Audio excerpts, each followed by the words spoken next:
মধ্যে আমি প্রথমে দেখবো এটা কি আছে।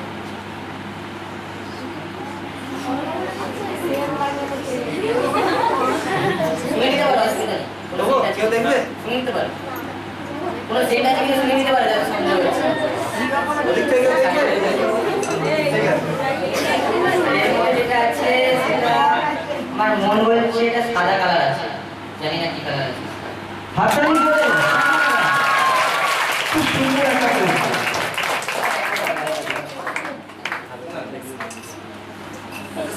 সাদা কালার দেখেছো সকলে? আচ্ছা, এর পরের ম্যাজিক যেটা আছে সেটা হচ্ছে আমার কাছে চেক বুক আছে এবং স্যারের দেওয়া 100 টাকার নোট আছে একটা। তো চেক বুকটার মধ্যে এখন বর্তমানে কি আছে, 100 টাকার নোটে ভর্তি আছে সব। চেক বুকটা পুরোটা 100 টাকার নোটে ভর্তি। তো আমি টাকাটা এর মধ্যে রেখে আমি এই সাদা মুভিটাকে দিয়ে স্ক্যান করা যায় বলে সেরকম করে নিচ্ছি। এখন এর মধ্যে 100 টাকা সব নোট ছিল, তোমাদের চোখের সামনে নোটগুলো হাওয়া হয়ে গেল, তোমরা দেখতে পেলে না। বর্তমানে তাকে এর মধ্যে কিছু আছে? হাততালি কিছু কিছুই না। এরপরে যেটা দেখাবো সেটা হচ্ছে আমার কাছে একটা সিম্বল আছে এবং এটার মধ্যে তাস আছে, ঠিক আছে? তো সাদা পর্দার মধ্যে আমি যে তাসটা রাখবো,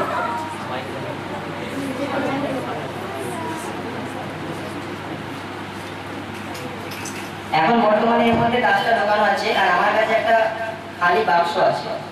এটা খালি, এটা দেখে নিতে পারো, এর মধ্যে কিছু নেই। সকলে দেখো কিছু আছে? না, দেখলানি। আর ছাড়বো? না, আছে? আমাদের চোখের সামনে এই নোটটি হাওয়া হয়ে গিয়ে ঢুকে যাবে, কিন্তু তোমরা দেখতে পাবে না। তার জন্য প্রথমে আমাকে লোকেশনটা দেখিয়ে দিতে হবে, অর্থাৎ আমি একে এই লোকেশন দেখিয়ে দিলাম যে তুই ঢুকলে এইটার মধ্যে ঢুকবি, অন্য কোথাও ঢুকবি না, ঠিক আছে? একে দেখিয়ে দিলাম। এবার আমি এটাকে সাধারণভাবে বার করে নেবো, এটা রেখে দেবো, কোনো অসুবিধা নেই। এখন বর্তমানে সাদা এটা আছে, এটাকে আমি সাইডে রেখে দিলাম। তোমাদের চোখের সামনে এই নোটটি হাওয়া হয়ে গিয়ে ওইটাতে ঢুকে যাবে, তোমরা বুঝতে পারবে না। দেখো সব ভালো করে দেখবে, এটা কিন্তু একবারে দেখা যাবে, ঠিক আছে? Ready start. দেখে নাও এর মধ্যে কিছু আছে? এর মধ্যে দেখে নাও কিছু আছে? দেখো এটার মধ্যে কিছু আছে না? দেখাবো? এই দেখো হাততালি। চলে এসেছে, ঠিক আছে? আমরা প্রজেসকে পরবর্তীকালে ম্যাজিক দেখানোর জন্য সুযোগ দেবো। অসংখ্য ধন্যবাদ প্রজেসকে। এবার মঞ্চে থাকবে প্রজেসকে। প্রজেস চলেছে মঞ্চে।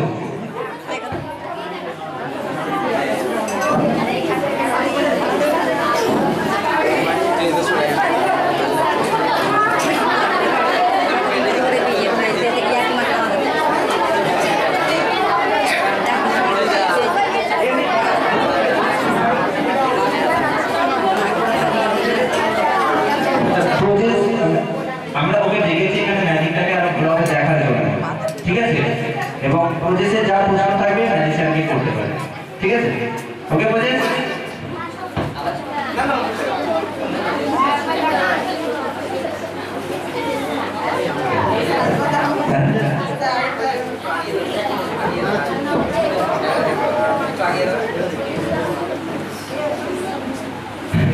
ম্যাজিশিয়ান বলে দিয়েছিল প্রথমে কিছু শর্ত আছে, আমি বললাম, আগে বলছে না এই শর্ত আছে এখন, ঠিক আছে? অসংখ্য ধন্যবাদ প্রজেসকে। এসো এসো। তাহলে এখানে তো দেখে নাও, এখানে তাস আছে, এখানে দুটো তাস আছে, দেখে নাও, দেখে নাও। আচ্ছা ঠিক আছে, প্রজেসকে আমরা নিয়ে আসবো প্রজেক্টের জন্য। অসংখ্য হাততালি মিশালের জন্য। তাস একটাই ছিল এবং প্রজেস ওটা ধরতে পারিনি। বিশ্বাস হচ্ছে না, তোমাকে দেখে এটা বললাম, তুমি কিছু দেখলে না, এটা কিন্তু দোষটা তোমারই হতে পারে। হ্যালো, তাস একটাই ছিল, কোনখানে ম্যাজিক হয়েছে সেটা আমাদের প্রজেস বুঝতে পারিনি। ও ভেবেছে দুটো তাস ছিল, কিন্তু দুটো নয়, তাস একটাই আছে। কিন্তু ম্যাজিকের গল্প কাদের যেন একটা আছে, এক চোর তাকে ধরেছে, বলছে যে পয়সা দাও হাওয়া থেকে। কোন ক্লাস? হ্যাঁ, 7। তো ম্যাজিশিয়ান পয়সা কত আনা ছিল? হ্যাঁ হ্যাঁ 7 সিলিং ছিল। ম্যাজিশিয়ান 7 সিলিং এর বেশি আর বার করতে পারেনি। তো ম্যাজিক এরা করে। অসংখ্য ধন্যবাদ নিশারকে। ওর ম্যাজিক পরিবেশনের জন্য এবং একটা হাততালি নিশানের জন্য।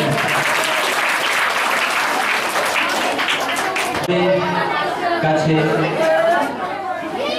আমরা জানি নৃত্য ছাড়া কোনো অনুষ্ঠান সম্পূর্ণ হতে পারে না, তাই নৃত্যের মাধ্যমে আমাদের এই অনুষ্ঠানকে আরেকটু অন্যভাবে সাজিয়ে তুলতে আসছে আমাদের ছাত্রী, একাদশ শ্রেণীর ছাত্রী সুরভি। সুরভির জন্য একটা জোরে হাততালি, খুব সুন্দর।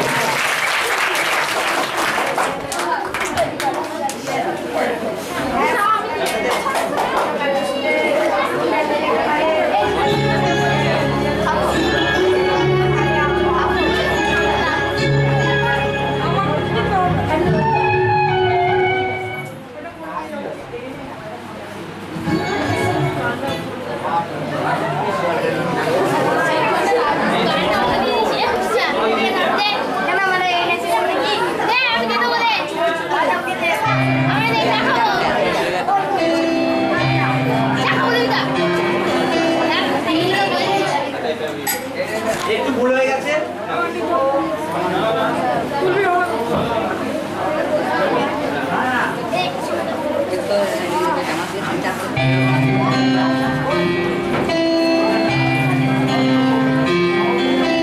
দেখেছো কি তাকে ওই নীল নদীর ধারে, বৃষ্টি পায় পায় তার কি যেন কি নাম, জলে ভেজা মাঠে আকাশে হাত বাড়ায়, মেঘের আড়ালে ভেসে থাকা সেই রংধনুকে চায়।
সুরভি আলামিন কোচিং সেন্টার একাদশ শ্রেণীর ছাত্রী, খুব সুন্দর নৃত্য। এই নৃত্যের রেস ধরে আমরা চলে যাব আমাদের প্রোগ্রামকে আরেকটু এগিয়ে নিয়ে যাওয়ার জন্য। এবার সকলের সামনে প্রজেক্টের একটা উপস্থাপন করবে আমাদের এই নবম শ্রেণীর দুই ছাত্র প্রজেশ ও সুরজ। প্রজেশ ও সুরজ তার প্রজেক্ট নিয়ে আসছে, চলে এসো মঞ্চে।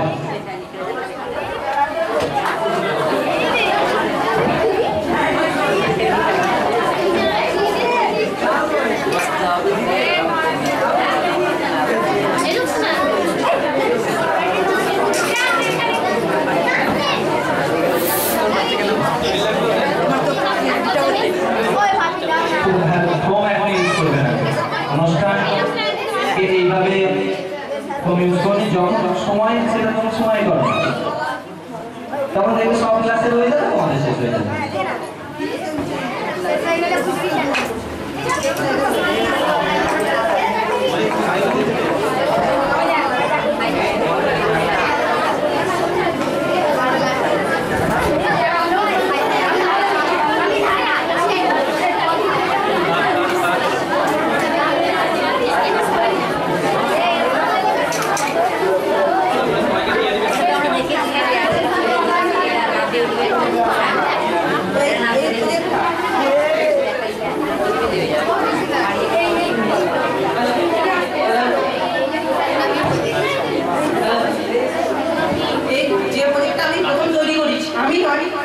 বিজ্ঞানী পাস্কেল প্রথম তৈরি করেছিলেন। সে বলেছিলেন যে কোনো বস্তু যদি জলের মধ্যে আবদ্ধ থাকে, সেটাকে যদি এখানে চাপ দেওয়া হয় সে নিচের দিকে যাবে।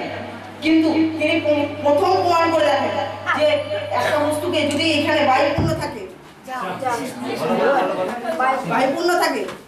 সেটাকে যদি চাপ দেওয়া হয় সে নিচের দিকে যাবে। প্রথম সে প্রমাণ করেছিলেন, সেটা আমি একবার দেখাতে চাইছি। এই যে আর এইটা আর একটা কাজে ব্যবহার করা হয়। ডুবুরি যখন অনেক গভীরে যায়, কিছু মুক্ত হচ্ছে, কিছু দেখতে সোনাদানা এসবের কাজে যায়, তখন এই নিয়মটা ব্যবহার করে যায়। ডুবুরিরা যখন হঠাৎ উপরে উঠে যায় তাদের মৃত্যু ঘটে, কারণ ডুবুরিরা যে হাতে হৃৎস্পন্দন আছে সেটা ফেটে যায় এই বায়ুর চাপের জন্য। আমি এটা বোঝাতে পারছি না, সেই জন্য যেটা বুঝিয়েছি সেটা যদি কেউ বুঝতে পারে তাহলে আমার ভালো লাগবে। গিয়ে থেকে দেখে নিতে পারে, সে করতে পারবে না। কেউ যদি দেখতে পারে সেটা জল করবে। আচ্ছা ঠিক আছে, একবার প্রজেশ সাঁতরা ও সুরজের জন্য একটা জোরে হাততালি।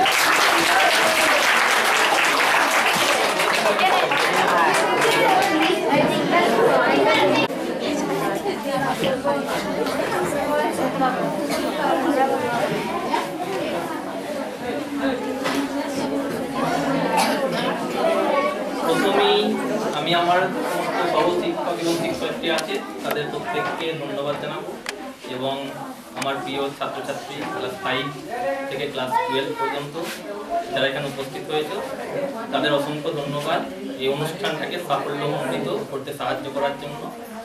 এখনো পর্যন্ত আমরা যথেষ্ট সফলতার সাথে এই অনুষ্ঠানটি পরিচালনা করতে সক্ষম হয়েছি, এবং এটা তোমাদের সহযোগিতার কারণে। আজকের যে দিনটার উপলক্ষে আমরা এই অনুষ্ঠান পালন করছি, অর্থাৎ 5 সেপ্টেম্বর, অর্থাৎ শিক্ষক দিবস। আমরা 13 সেপ্টেম্বর করছি বিশেষ কিছু কারণের জন্য। আমরা এই 5 সেপ্টেম্বর সাধারণত সারা দেশ জুড়ে আমরা শিক্ষক দিবস হিসাবে পালন করি, এবং সেটা ডক্টর সর্বপল্লী রাধাকৃষ্ণনের স্মৃতির উদ্দেশ্যে। তবে 5 সেপ্টেম্বর শিক্ষক দিবস মানে এই নয় যে শুধু 5 সেপ্টেম্বরটাই শিক্ষক দিবস। আজকে পৃথিবীতে ইউনেস্কো বা ইউনাইটেড নেশনস বিভিন্ন দিন চালু করেছে। বিশ্ব সাক্ষরতা দিবস, বিশ্ব পরিবেশ দিবস। বিশ্ব সাক্ষরতা দিবস মানে এই নয় যে আমি শুধু সেই দিনই লেখাপড়া শিখবো, বাকি দিন লেখাপড়া শিখবো না, সেটা নিশ্চয়ই নয়। আবার বিশ্ব পরিবেশ দিবস মানে এটাই নয় যে ওই 5 জুনটাই আমরা শুধুমাত্র পরিবেশকে রক্ষা করব আর বাকি দিন আমরা পরিবেশকে ধ্বংস করব, সেটা নিশ্চয়ই নয়। 5 জুন পরিবেশ দিবস মানে আমরা প্রত্যেক দিনই ওটা একটা প্রতীকী দিবস হিসেবে পালন করব, বাকি প্রত্যেক দিনই আমরা পরিবেশকে রক্ষা করব। সেরকম 5 সেপ্টেম্বর যেটা আমরা পালন করি শিক্ষক দিবস, শুধু 5 সেপ্টেম্বরই আমরা শিক্ষক দিবস পালন করব না, আমরা প্রত্যেকটা দিনই শিক্ষক দিবস পালন করব। এটাই আমাদের ব্রত হওয়া উচিত, শুধু তোমাদের নয় আমাদেরও। আমরাও এখনো ছাত্র, আমরাও এখনো শিখছি, এবং যত দিন বাঁচবো ততদিন আমরা শিখবো। যার কাছ থেকে শিখবো সেই আমাদের শিক্ষক। শুধু বিদ্যালয় বা কোচিং সেন্টারের শিক্ষকরাই শিক্ষক নয়, যাদের কাছ থেকে শিখবো তারাই আমাদের শিক্ষক, এবং তাদের আমরা শ্রদ্ধা করব, তাদের কাজের প্রতি আমরা সম্মান জানাবো। এটাই আমাদের উদ্দেশ্য হওয়া উচিত। তা আমরা আজকে শিক্ষক দিবস সম্পর্কে আমি বেশি কিছু বলবো না, তোমরা অনুষ্ঠান করছো, বা তার আগে কুমারের স্যার তোমাদের শিক্ষক দিবস কি কেন পালন করা হয় সেই সম্পর্কে বলেছে। আমাদের রেদওয়ান সেও শিক্ষক দিবস সম্পর্কে কিছু বক্তব্য রেখেছে, বা অনুষ্ঠান সঞ্চালনা করার সাথে সাথে মিনাস স্যার এবং সুরভি শিক্ষক দিবস সম্পর্কে অনেক তথ্য তোমাদের দিয়েছে। আমি আর তথ্য দিয়ে বেশি ভারী করবো না শিক্ষক দিবস সম্পর্কে। আমি কোচিং সেন্টার সম্পর্কে বলবো দু একটা কথা, যেহেতু আমরা কোচিং সেন্টারের তরফ থেকেই এই অনুষ্ঠানটা পরিচালনা করছি। আমরা প্রত্যেকে মিলে করছি, ক্লাস 5 থেকে শুরু করে ক্লাস 12 পর্যন্ত সকলে, কোনো একজনের একক প্রচেষ্টাই নয়। প্রত্যেকের সমান সহযোগিতা যদি আজকে আমরা না পেতাম তাহলে হয়তো আমরা এই অনুষ্ঠানটাকে সাফল্যমণ্ডিত করে তুলতে পারতাম না। এর জন্য বেশ কয়েকদিনের প্রিপারেশন লেগেছে, এবং তাতে সহযোগিতা করেছে অনেক স্টুডেন্ট, তাদেরকে অনেক ধন্যবাদ। বিশেষ করে গতকাল থেকে অনেক স্টুডেন্ট অনেকে রাত জেগে কাজ করেছে, তোমরা জানো না, তোমরা আসছো দেখছো এত সুন্দর সাজানো। অনেক ছাত্র ছিল যারা রাত 12টা 12:30 পর্যন্ত কাজ করেছে, আবার ভোরবেলা উঠেছে 5টার সময়, উঠে আবার 5:30টার মধ্যে এখানে এসেছে, এসে তোমাদের এই স্টেজ সাজিয়েছে, এই ঘর সাজিয়েছে, যেটা তোমরা সুন্দর করছো, এই কাজটা করেছে। প্রথমে আমি তাদের জন্য একটা হাততালি দিতে বলবো।